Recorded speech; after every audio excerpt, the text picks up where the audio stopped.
حكايتنا النهاردة عن تمرينة الرجل. تمرينة الرجل بتاعت الجامدين، تمرينة الرجل بتاعت الجامدين اللي ملهمش حل. تمرينة الرجل بتاعت الرجالة. تمرينة الرجل بتاعت ايه؟ ايوه قول ورايا كده، بتاعت الرجالة.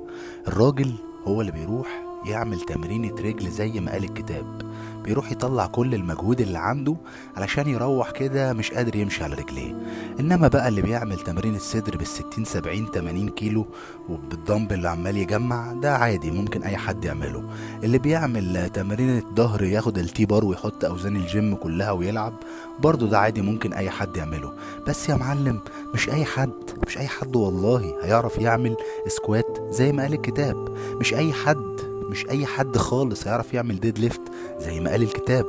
مش اي حد حتى هيعرف يعمل ليج بريس زي ما قال الكتاب، غير الجامدين اللي حكايتهم كلها جيم.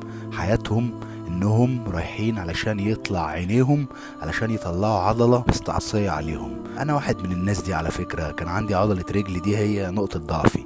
شايفها حاجة كده تشيكن خالص، يعني رجول فراخ لا مؤاخذة، ما بتطلعش شمال يمين احزق اعمل ما بتطلعش. طلع انك مش كل الحكاية حزق، في اداء يا معلم، في تمرين صح، في مجهود المفروض تعمله بشكل مناسب للي انت بتعمله في حياتك، في اكل وشرب وحاجات كتير كده. بعد ما عملت كل الحاجات دي ابتدت رجليا تتطور، ابتدى يبان عليها، ابتديت اشوف رجل. لازم تشوف رجليك، دور على رجليك علشان هي اللي هتشيلك.